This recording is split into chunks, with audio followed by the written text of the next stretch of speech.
Hi everyone, welcome back to CSC 590Q, the database seminar. And today we're very happy that Kong Yan, one of the PhD students in our program, will be talking about consensus protocols in the blockchain. Hi everyone, I'm Kong, and before I start, I would like to thank Shumo and Aguna for helping me for the presentation and the slides. Today I'm going to talk about the consensus protocols in the blockchain. So basically, why do we need consensus? So blockchain is like in a system where we have a lot of nodes, and each nodes keep a distributed ledger, which is a shared ledger. So it's very important that everyone agrees on one truth of the data, which is essentially like a single version of the blockchain. So first, let's do a recap of proof of work. So we talked about this before. So basically, the proof of work, in order to decide a single version of the blockchain, there are two things to decide. First is what transaction to include, and the second is in what order. So if we remember that, like we talk about the case where there's a god that chooses one node to create the next block. But in the real world, we don't have a god. So in the proof of work, the node is chosen by the computation power. So every node solves some very difficult puzzle. So the first node who figures out the puzzle creates the block and appends the block to the blockchain. So in order to handle the failure, the puzzles are designed to be very difficult to solve. So if an attacker wants to attack the network, attack the blockchain, he or she needs to have like a huge computation power. So this leads to a problem. Basically, because the puzzles are difficult to solve, so in order to create a block, there's like a lot of effort to do that. And it usually takes 10 minutes to create a block. And this results in a very low throughput of transaction, basically about 7 transactions per second. And also it's like, and consumes a lot of energy. So what are the alternative consensus protocols? So today I'm going to introduce like Byzantine, practical Byzantine fault tolerance, which in short PBFT, and proof of stake. So in general, there's no ideal protocol that solves everything. So each protocol has to make different trade-offs. So to compare these three protocols, POW, PBFT, and POS, mainly there are three design concerns and trade-offs. The first is efficiency. It's about transaction throughput and how much energy it consumes. And the second is the security, so how well this protocol is able to handle the attacks in a public network. And the third is about simplicity. It's how complicated it is to design the protocol. So as we see about proof of work, it is secure and it is simple, but it's not efficient. It has very low throughput and it consumes a lot of energy. And for PBFT, it's efficient and simple, but it's not secure. So usually it's used in a private network and or it's just added upon a public network. And the proof of stake is efficient and secure, but very complicated design. I'll go back to this table after I introduce these two protocols. So the agenda. So first, I'll talk about the basic practical Byzantine fault tolerance protocol and the basic of proof of stake. Then I'll do case study on two actual systems on how they use the protocol and reach consensus. The first is Ethereum's Casper, and the second is IBM's Hyperledger Fabric. Okay, so now we begin introducing the practical Byzantine fault tolerance, in short PBFT. So what is Byzantine fault? So in general, a node has Byzantine fault when it exhibits Byzantine behavior, which is just arbitrary behavior. So the node do not respond or just crash or send arbitrary messages. And the PBFT is an algorithm that offers liveness and the safety guarantee when at most F out of 3F plus 1 nodes in the network is 40. Okay, so this is like a figure that shows how this protocol works. So basically, in the network, you have a client send the request to a lot of nodes in the network, and one of the node is a primary. So the client send a request to the primary, which is the first step, and then the primary will send a pre-prepared message to all the other nodes in the system. So the pre-prepared message basically send out a value m, which through this protocol, all the non-faulty nodes in this network agree on this value m. So that's what the PBFT is doing. So after the primary send out the pre-prepared message, then the primary will broadcast the message it receives. In this stage, it's a prepared message. So this is like, in this stage, every node sends its prepared message to all the other nodes in the network. And if the node I in the network receives more than 2F prepared message with the same value as itself, then the prepare is confirmed. So, so here, like, because like this 2F is an important number, basically like 2F nodes out of 3F plus 1 nodes in the network, which is essentially more than 2/3 of the nodes in the network. So once a node receives more than 2/3 of the confirmation of the prepared message with the same value, then the prepare is confirmed. So this number is important, the 2/3, this value is important, and we'll see it frequently afterwards. So because it is important, so I'll explain why we designed like this 2/3 or more than 2F prepare threshold. So basically, among this more than 2F prepare message, even if F40 nodes are among this 2F plus 1 nodes, which have the same value, agree on the same value m, if among these 2F plus 1 nodes, there are F40 nodes, the rest, F plus 1 non-faulty nodes, are still the majority. So basically, we need this number of messages to make sure that the value m is the majority among the non-faulty nodes. So this is the lower bound. We at least need this many same prepared message. And what's the upper bound? Because there are F40 nodes in the network, and these nodes may not respond. So in the worst case, this node I can only receive 2F prepared message. So you cannot require more messages because the faulty nodes may not respond.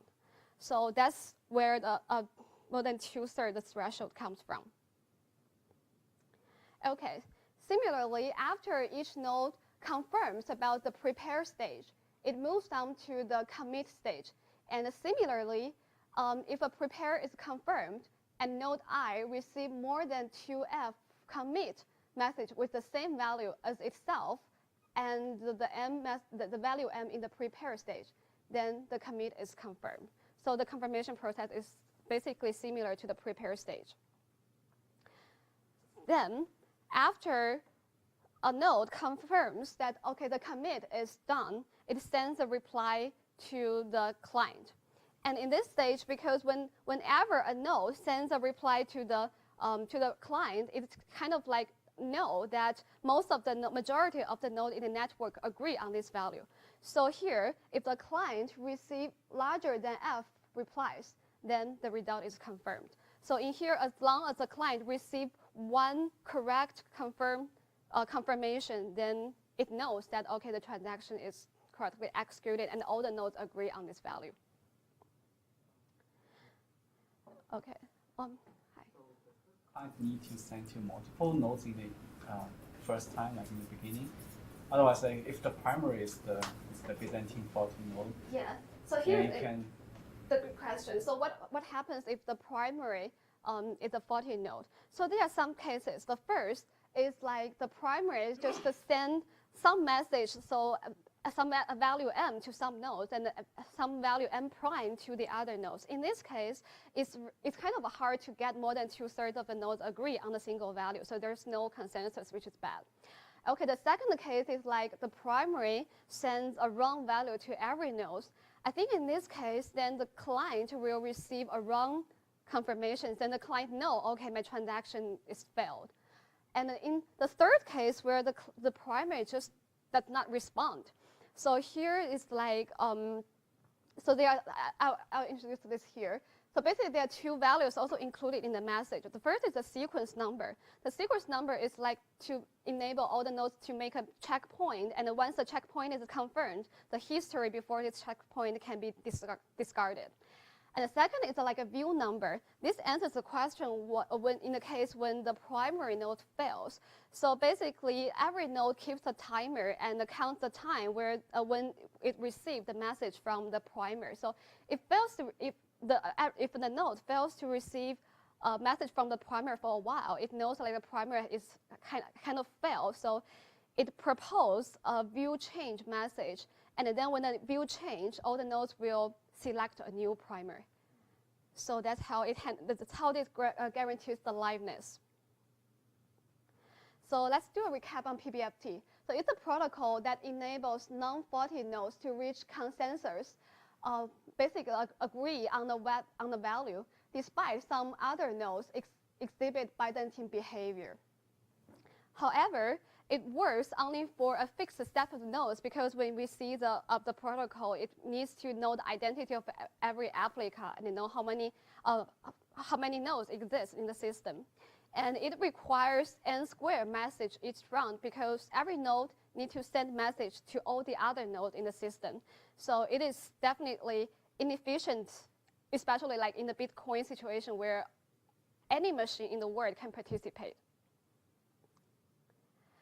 Then we move on to the second basic protocol, which is a proof. Okay, question? Byzantine fault tolerance one. Does that solve the distributed consensus problem for blockchain, as in choosing who has the right to sign the next block, or does it solve a different problem? No. So this is the basic, but in the blockchain, they usually adopt like more than just pure PBFT. So I'll introduce that later. So how the actual system works. So it only use the PBFT in part of the as part of the protocol. It's not everything. So we'll see that later. Why in particular PBFT, not other consensus protocol, for example, Paxos? Because the Paxos, okay, yeah, that's a good question. Comparing to Paxos, Paxos only solves the problem when some node crashes. But here, the PBFT solves the problem where a node shows Byzantine behaviors like send wrong messages, or the node can be malicious. So this is the essential difference from Paxos. Okay, let's move on to proof of stake. So in the proof of stake, the basic version is like the creator of the next block is chosen with probability proportionally to the person's stake. So the stake can be like a coin's age, or the kind of like authority of that node in the network, or anything else, or actually the money that one person have.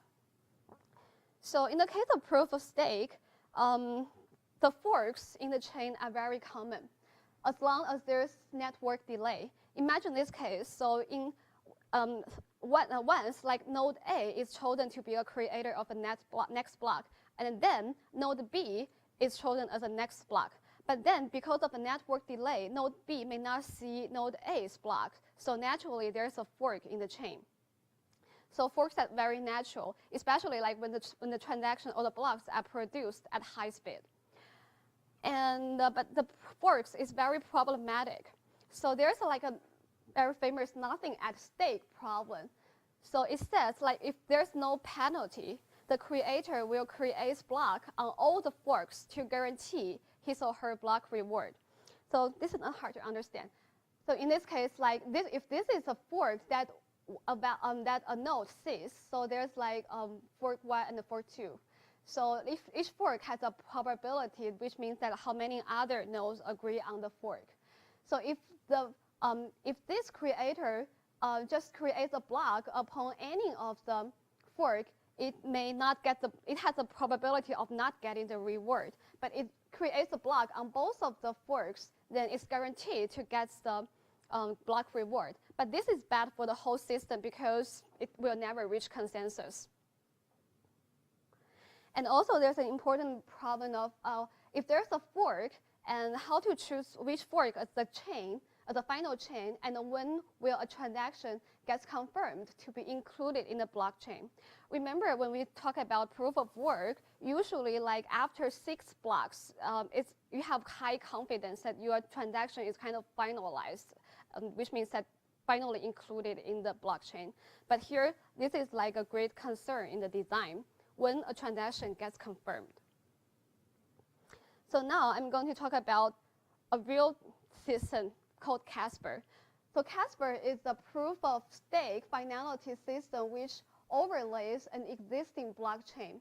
So currently, Casper is being developed by the Ethereum Foundation, and I think people will believe that Casper or proof of stake will be the future of the Ethereum's consensus protocol. So actually, Casper is a combination of proof of stake and the PBFT, and we'll see what's the role of PBFT in this protocol. So what's the original Ethereum consensus look like? So original is similar to the Bitcoin, it's like proof of work based. So you have a bunch of miners and work on a very hard puzzle to figure out the next block. And the miner who figure out the puzzle, who is the first to figure out the puzzle, gets the block reward plus the transaction fee. So here, in Ethereum with Casper, the situation is different. So the miner's work becomes much easier. They only solve a very easy puzzle and gets only the transaction fee, which is a small amount. But they have like a different set of people called the validators. So validators use Casper protocol to get, the Casper protocol gets the validators to agree on which path to choose, which means like which chain is the final chain. And the validators will get the block rewards because they have a lot of work to do. So the goal of the Casper's validators protocol, there are mainly 3 things here. The first is to define a finalizing condition, which we mentioned like when a transaction or a block is confirmed to be in the chain. And the second is define a slashing condition, because we talk about like if without penalty, all the nodes will create block on all the forks. So we need a penalty. Then the penalty is like, then the slashing condition says like when a bad validator gets penalized. So basically the goal is to define these 2 conditions and also meanwhile provide safety and plausible liveness. So let's see how it works. So this is, instead of like a blockchain, it's more like a block tree because there's a lot of forks here. So you have a root and you have a checkpoint. So this is like the block tree, like one validator sees. So the checkpoint is like they have a checkpoint every 100 blocks just for efficiency reasons. And then you have a supermajority link. So the link looks like this. So here is from B2 to B3. This is the link. So the validators vote on the link.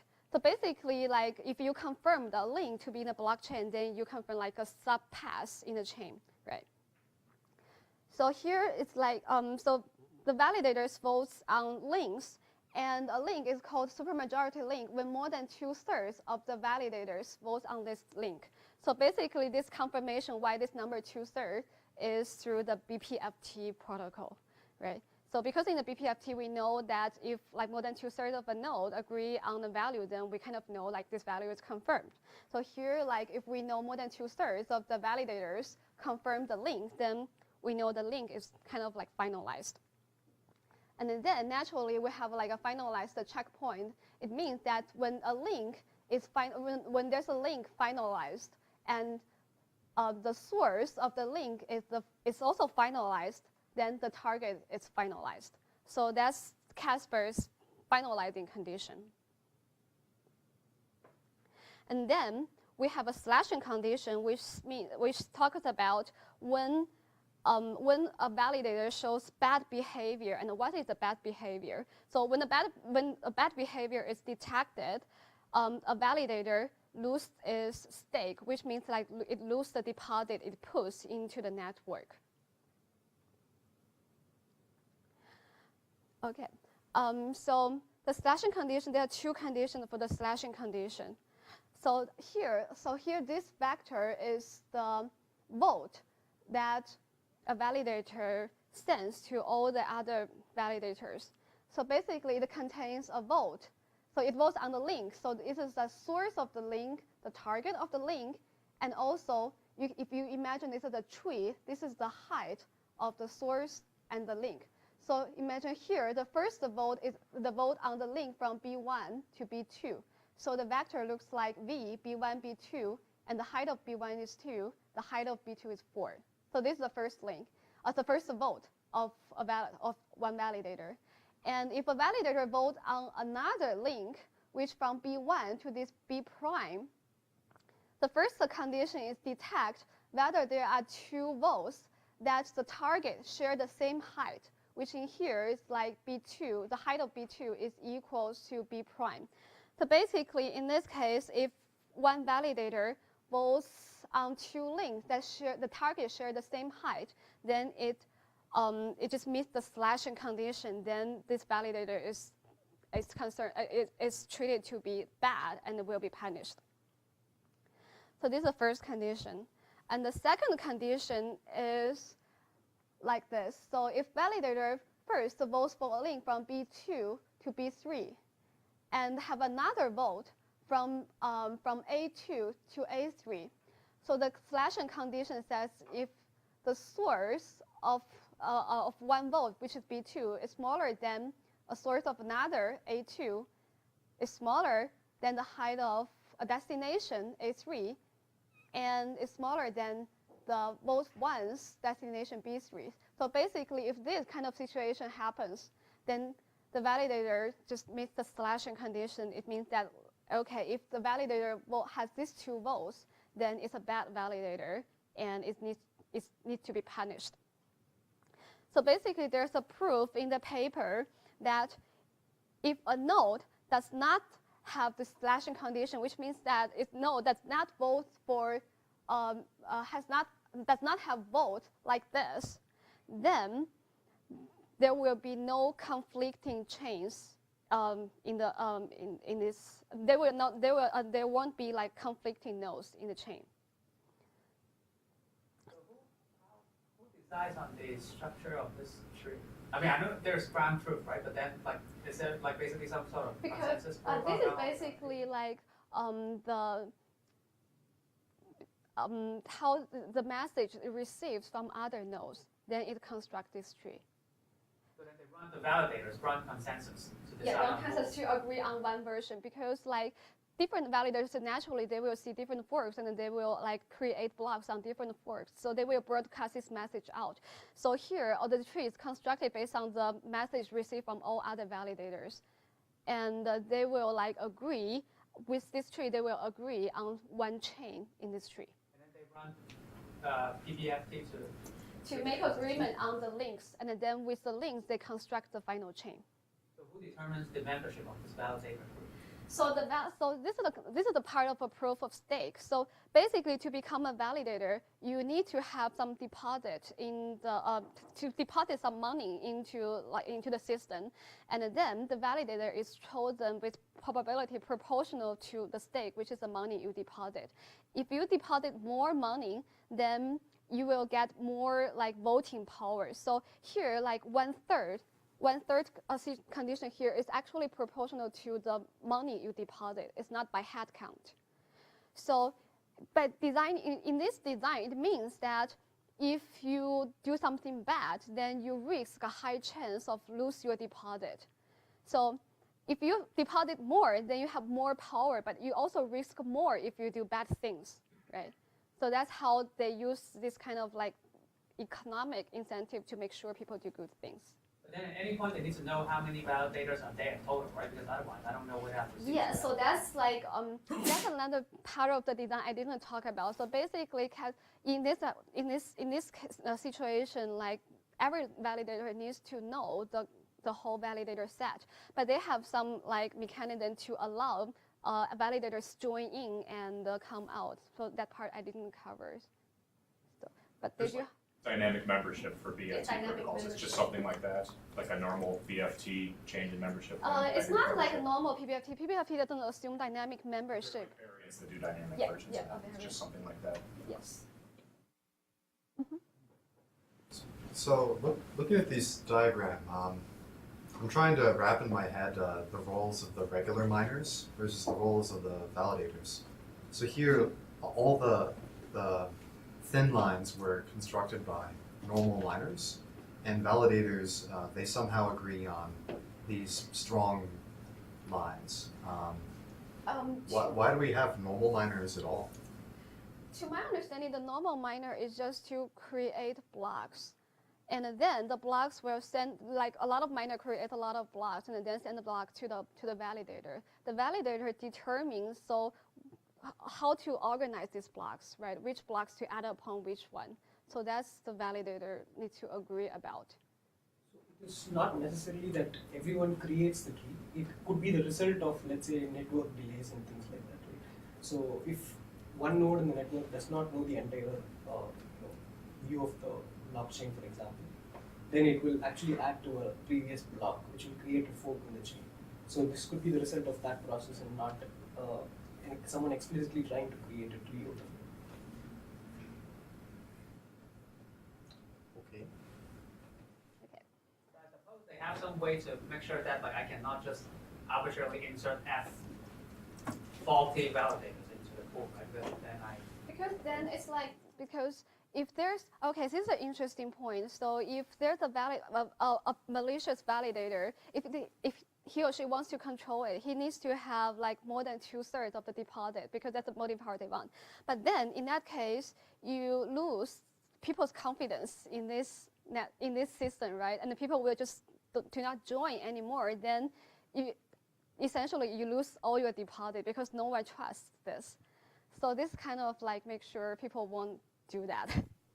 So because all this like Bitcoin or things is based on people's trust, and then there needs to be a lot of people to join. So here, if you want to do bad things, and then you lose your you put your deposit in this system, but if people don't trust it anymore, then it means you lose all your money. I think it depends on how much is at stake, right? So as long as my deposit is smaller than the amount out there, I mean, I can run a scam where I basically just get everyone's money and get out, right? No, but there is an issue here, right? Okay. So let's say you own a lot of Bitcoins, Sure. right? And the value of the Bitcoins that you hold is dependent on the trust that people have in the Bitcoin network. Yes. So of all people, you are the one who's most interested to keep the trust higher, right? That's kind of idea of this stake also. That because you have Bitcoins and the value of that is dependent on the trust people have on Bitcoins, you want to keep Bitcoins to be a trusted currency. So that's also the way in which you're incentivized to not screw up the network. It's a trust that the money gets value, right? That amount of like 2/3 of the stake to do bad things is actually incentivize these days. So maybe government has some incentive to break down Yeah, those kind sure. of cryptocurrencies. Then they can put like a lot of money. Right, yeah, if you're external to the system, yes, of course. Okay, so let's move on. So basically, this is like. Well, the validators only they vote on those like the forks. Yeah. They only vote on the blocks which have forks. Yeah, so basically if you vote on a fork, you determine like a subpath, and then naturally you determine the blocks. Yeah. So this is like a very simple version of Casper, but in order to build like a proof of stake consensus protocol, there are many more things to think about. So first is like about the scalability and the throughput, because Casper is like currently being developed, so there's no concrete number. Some people just say estimate it will reach a transaction throughput of 1,000 transactions per second. It's much faster than the proof of work. But there are like it has to have a proper economic incentives in order to make this proof of stake things work. So basically, it needs to encourage people to be validators and actively vote, because like if no validators vote, then it's impossible to reach to have more than 2/3 of the validators agree on some value, then it's just like the system is not functioning anymore. It will never reach consensus. But meanwhile, you want to punish the misbehavior. You want to penalize the bad validators. So in here, you need to carefully differentiate intentional bad behavior from just the loose connection. So some people may just deliberately just do not vote, but some people just didn't vote just because they lose connection. So you have to carefully differentiate these situations in order to make people participate, but still make it functioning well. And also about the validator set. So how to make nodes agree on the set of validator agree on a set of validator in the peer-to-peer network, and also like how long do you keep the deposit? That's also like a lot of concerns. So now Casper have like a new version to be developed. It's called Casper Correct by Construction. So basically in this, it varies the protocol or varies the voting decision process of each validator dynamically based on the history of messages one sees from other validators. So what's the dynamic part here is like there's no standard 2/3 threshold, because in PBFT a node confirms the link only when it receives more than 2/3 of the votes from other people. But here, like there's no concrete threshold, so it varies according to the network delay, the number of malicious node, and other things. So basically, each node has a model of like how the other validators in the system works, and then determine the threshold. The number of malicious nodes here is actually It's unknown. The oh, number. I see. It's unknown. This is like an intuitive explanation, but actually it has a model of like all the validators in the system, and then it has like a decision process, like based on the state of all the other validators, what my decision is.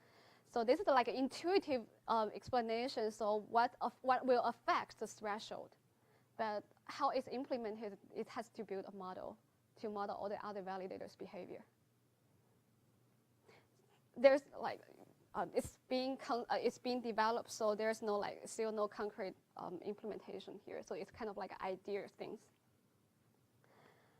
And then we'll move on to the Hyperledger fabric. So this is like a different setting. So previously talked about the Ethereum Casper, the proof of stake. So it assumes like public network where like there may be a lot of malicious node, and there a lot of people can join in. So what if we have like constraint, and we have like a private network which there's some partial trust that can have in this network. So this comes like Hyperledger fabric. So it's a framework to build private blockchain applications. And it assumes that the application will operate in an environment with partial trust. I'll explain what's a partial trust later. So in this framework, it mainly uses PBFT to reach consensus, and it targets at providing a modular, secure, and scalable solutions. So here's what the architecture looks like. So imagine like you have like different communities. So you have like, different applications with different communities. So basically, you can imagine you have like a banking application with some people participate, and also like housing property application, and also supply chain. So you have different applications, but these applications or these communities are not totally separate, because like one people may participate in the banking and also in the housing and also in something else.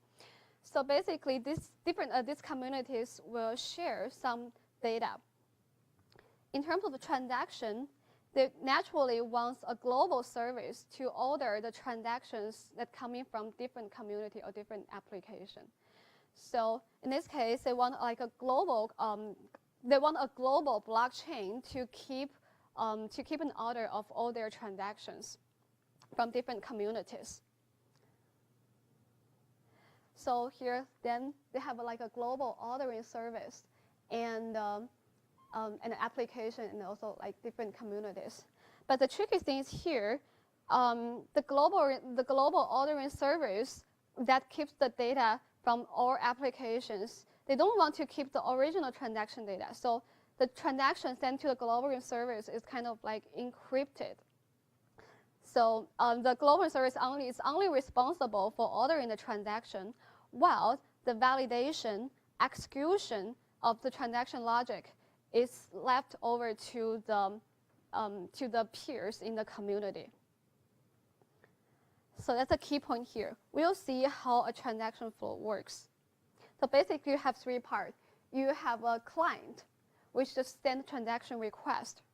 And you have endorsing peers. So these peers are the nodes that comes from one community. And these peers keeps the ledger, keeps the distributed ledger from that community and all the data, which basically means all the data. And then you have a global server, a global ordering service to order transactions that are coming from different communities. Okay, this is how it works. So first, an application sends a proposal to propose a transaction to the peers in this community. This is basically, instead of just execute the transaction, a client needs to get the confirmation that the transaction is correct from many people in his community to agree on this transaction, to validate that.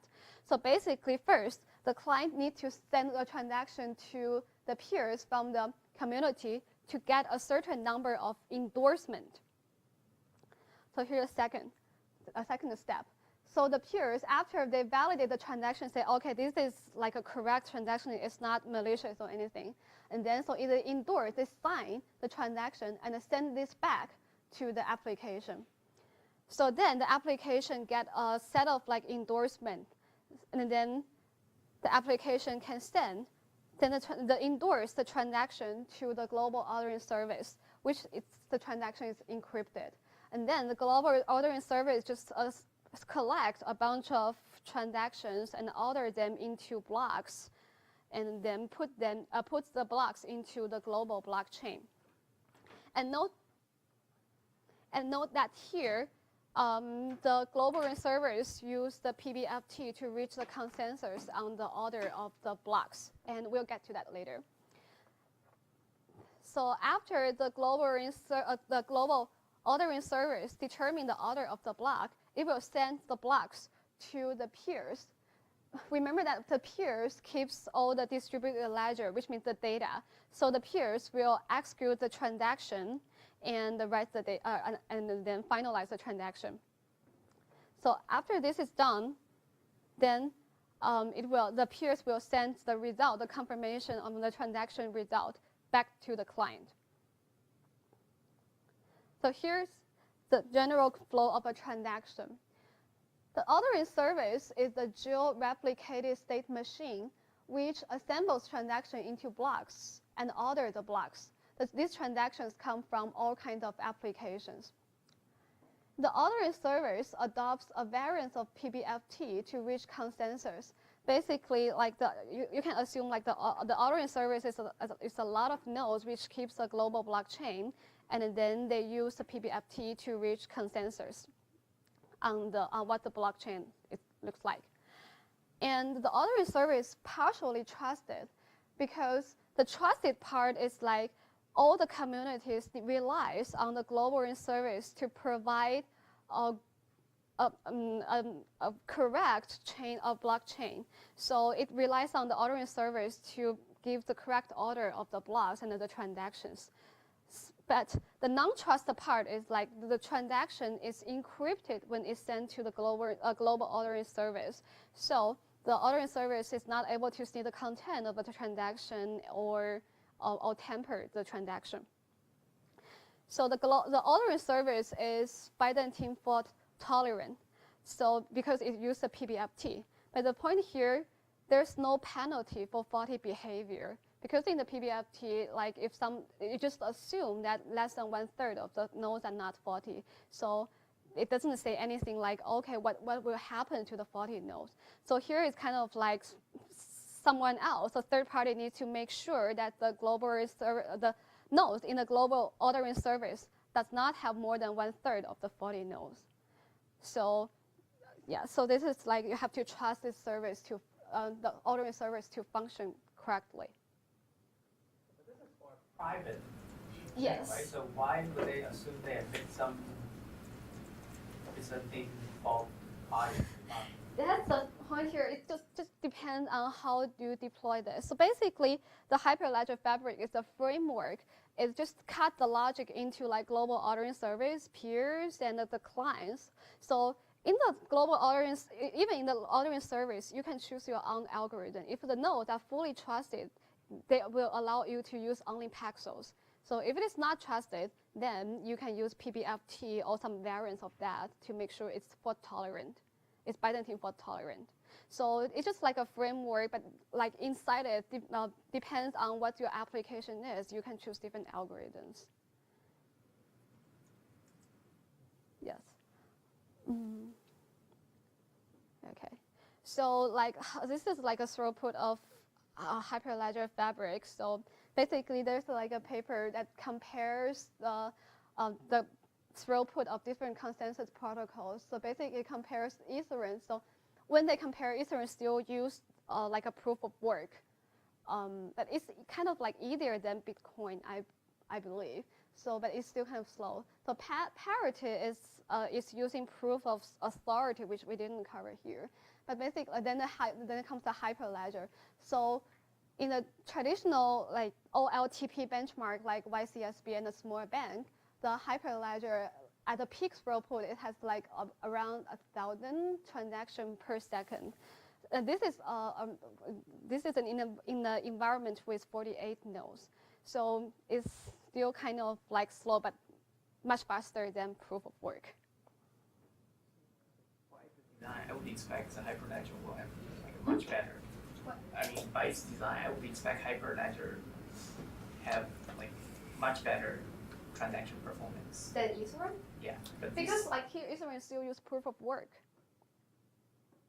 I mean, the performance difference is not as huge as you can imagine, right? Yeah, it's not. But I think here, like Ethereum has a like easier paddle than Bitcoin. That's what I believe.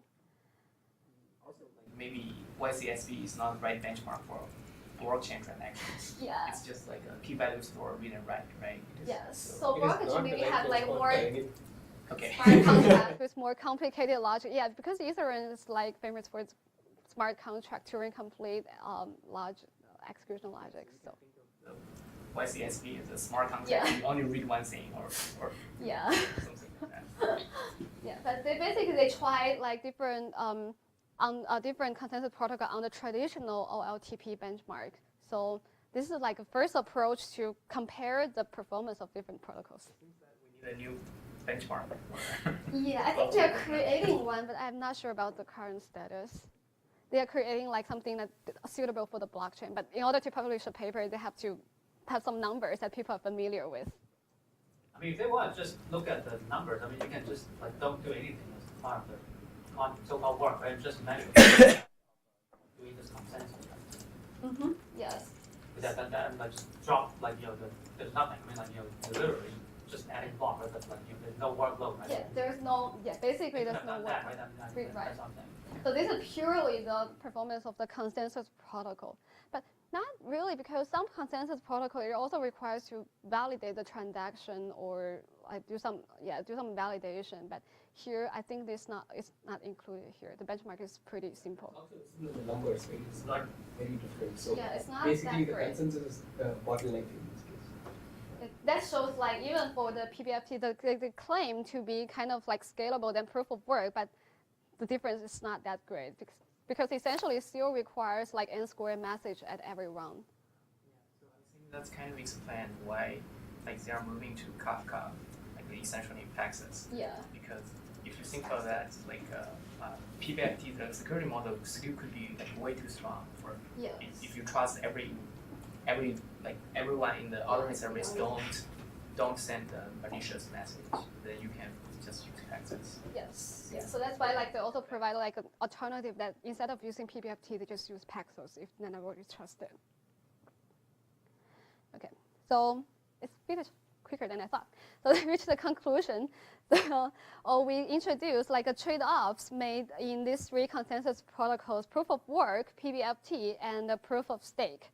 And actually, as we can see, the actual system usually use a combination of consensus protocols. For example, Casper used a combination of proof of stake and PBFT. And actually, it's also like in Ethereum, it's also include part of work because there's also like the roles of mining still exist there. So it's like a combination of these 3 essentially.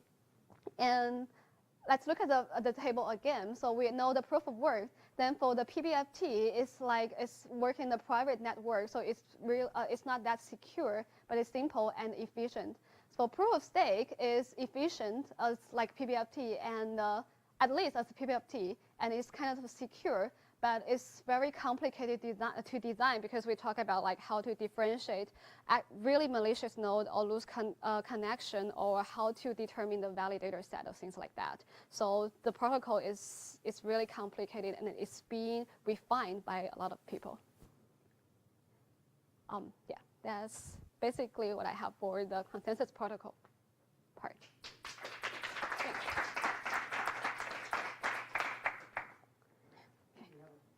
Any more questions? Discussion. Why is PBFT not secure? Because it requires, so first of all, there's no punishment if the node is acting faulty. So you just have to trust that the system does not have more than 1/3 of faulty nodes, right? You can still punish, right, if you want. But then that's like a third thing. If you then that's like a variant, or you add something else into the PBFT to punish the bad behavior. Yeah, kind of, because it's not part of the protocol to punish the node and say how to punish and things like that. And also, like in the very simple version of PBFT, you assume like you know the identity of every node, and then you know the set of the nodes of all the other peers.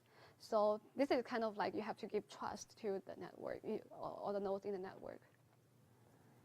So it's not like Bitcoin, like where any nodes can join at any time, and like if you have like a lot of computation power, you can attack the network or things like that.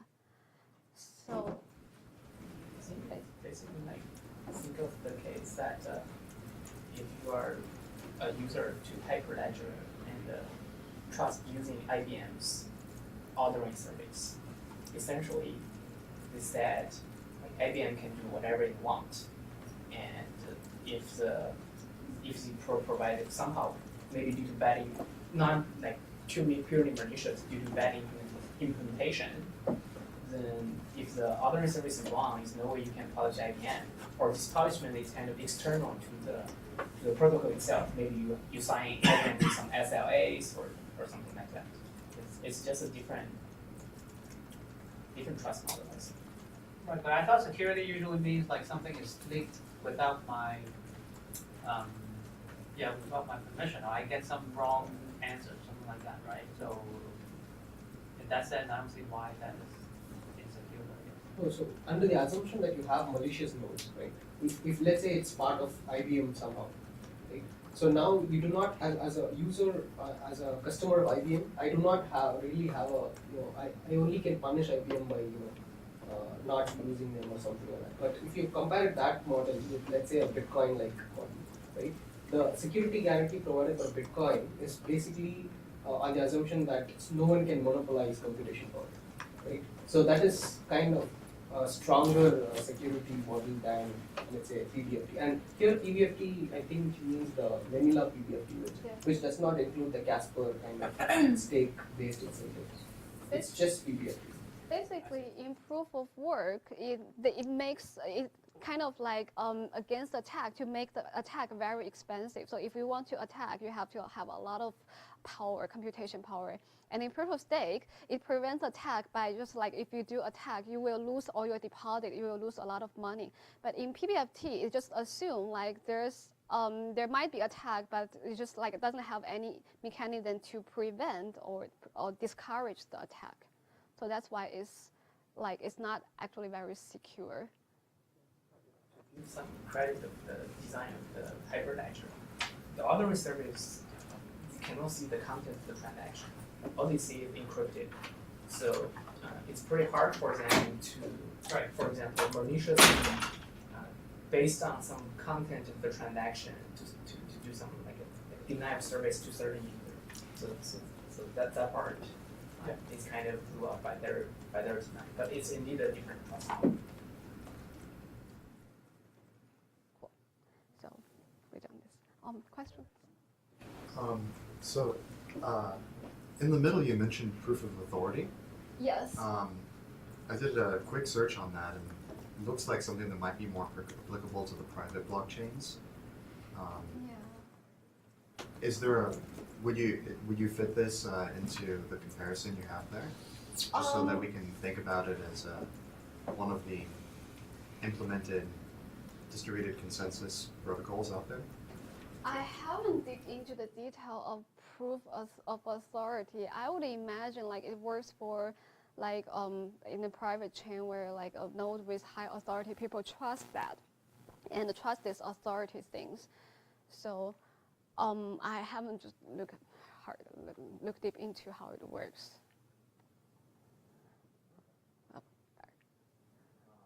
Maybe one last question. Do you know how say in proof of stake, how they would choose the reward rates and the like all these parameters that you have to set? So how long you have to keep your deposit on hold, what reward you get for making a good validation vote, what the rate is for just doing mining. So yeah, choosing the parameter is very tricky. So currently, because there's no, I think the Casper is not being implemented, so there's just some discussions about what it will be a good parameter.